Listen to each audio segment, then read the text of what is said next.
not lying, they see poetry.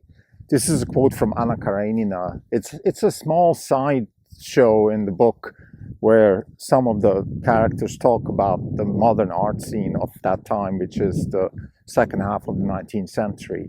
And I guess it must have been the beginning of the kind of realism that culminated in what we call modern art today. So let me give a small overview over the art history there. But what's important for this episode is the question of where do we stand today, and art as a reflection of our times.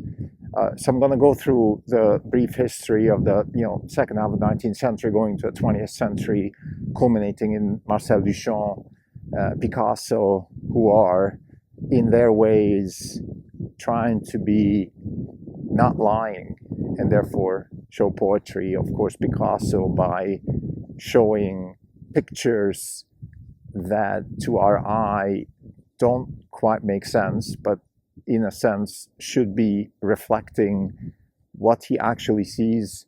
And then Duchamp, who questions the retinal aspect of art, in other words, the actual beauty, and questions whether anything that is put in an art museum is art. So those types of questions come up and then culminate in modern art. And I think I call it Fiat art because when you have a money printing press in the form of a central bank, you're really socializing art and making it our decision, like this depicted by Tom Wolfe in The Painted Word. Art is seen through the word, and therefore it's not real. So it goes from actually trying to be not lying and honest into a human defined, judged art that is by definition not real because it goes through the human lens. And today we stand at a point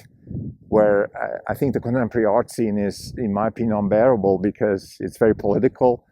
It's infiltrated by the woke virus, and therefore you don't see art, you see political statements, racism and gender stuff, and all of these things are made as objects of art when in fact they are maybe object of politics, if any. But clearly most people, they just want to engage in their own lives and question their own existence and not be engaged in the political ideologies. So this is very akin to the propaganda in the Soviet Union, where art diminished itself to nothing. I actually had the chance to go see an exhibition in Moscow where I saw this type of art, and it's very brutalist, and I think that's kind of where we stand today. This is not even a podcast.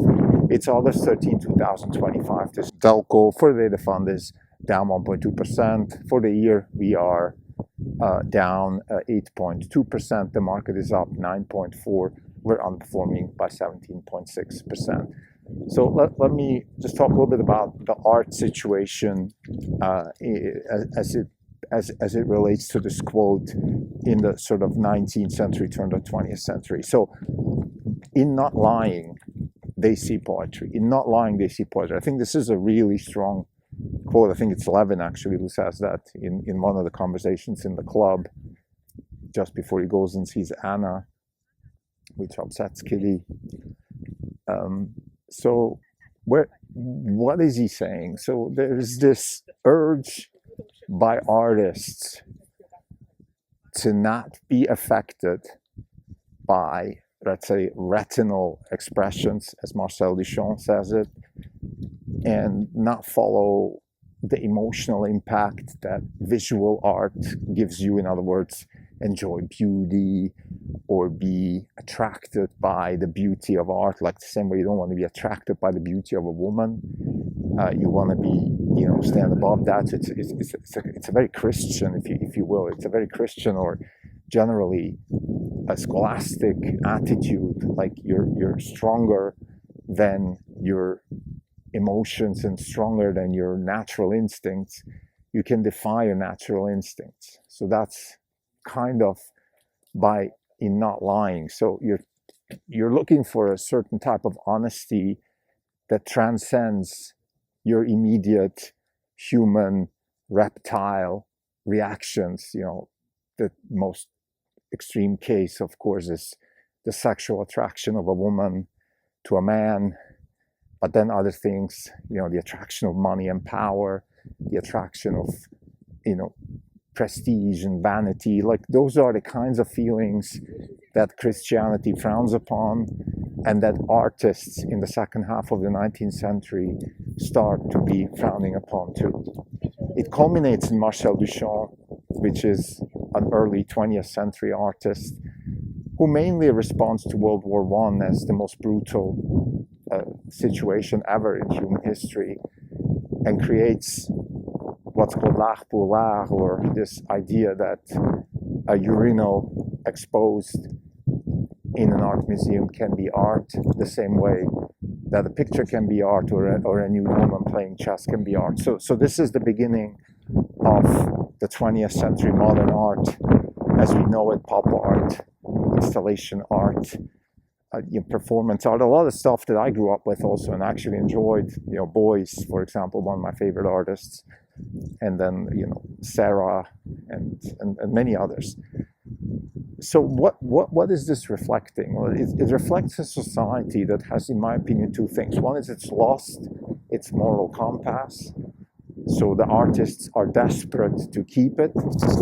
So I think I want to give these people actually the credit for trying to keep the moral compass that is lost. And I think also, more importantly, it's the Fiat art that is affecting what's going on in the art scene as developing, which is that we have printed money, which puts a burden on people to deal with inflation. And as everybody knows, when there is a central bank that has the monopoly on money, then there will be inflation, because the idea of a central bank is to finance the government and its cronies. Like today, that will be Wall Street. And that will always end up in inflation, because no matter how much they enrich themselves, they will have to spread some of that wealth with everybody else, and that will create inflation. So no matter how you slice and dice, you will have inflation. And that kind of inflation requires putting money into situations like art, for example, housing and things like that, that really have no value other than just having value to be preserved. Of course, gold and today Bitcoin would be an alternative, which brings us to the most important question: is that what is Bitcoin going to do to art? And my interpretation of that is that I think art will become much more free again. It will become actually what art is supposed to be, which is a reflection of the creativity of human mankind. But more importantly, also, it will be reflected by society in a different way, because if you look at the art, it takes two to tangle, right? You have the artist that creates the art, but you need a society which accepts the art. Whether it's the Pasadena retrospective of Marcel Duchamp in 1963, which really opens the door for modern art and pop art to proliferate in the United States, which puts Andy Warhol on a stage that he probably wouldn't have had it not been for Marcel Duchamp. Marcel Duchamp is sort of the grandfather of pop art, because he legitimizes, a Campbell soup painting as art. He legitimizes Marilyn Monroe prints as art, and all the other stuff, the cartoons that follow, the performance art that follows, Sarah's sculptures. I mean, all of these things could be considered junk or art, depending on how you look at the world. And Marcel Duchamp sets the stage for that in the retrospective at the museum, the Contemporary Modern Art Museum in Pasadena, or something like that. I don't know the exact name. So, having said that, now where do we stand? We stand today in a situation. I often ask myself, what kind of society are we living in? And a good way to reflect that is the art world, because the art world is always a good mirror of society, and society is a good mirror of the art world. So it goes both ways. But I think what we see today, of course, maybe the most obvious thing would be the extreme progress in generative AI, which is delivering art in its own way. For example, the short clips on Grok Imagine, last year it was Sora, and who knows what's going to come. all these generated clips, in my opinion, are at best a reflection of a deep desire of humanity actually to go away from not lying, back to, for example, have fantasies, pornographic fantasies, violent fantasies, things like that, which we humans are not proud of, but they're part of us. And I think you can see that in those short clips just on Grok Imagine, which is the only uncensored platform online, how you have basically fantasies going wild. It's a pretty interesting situation, because what we have right now is we have the political influence on art, which unfortunately has stopped, I would say, for the last 10 years. The modern art scene, or the contemporary art scene, has really stagnated because of wokeism. I think that's subsiding now.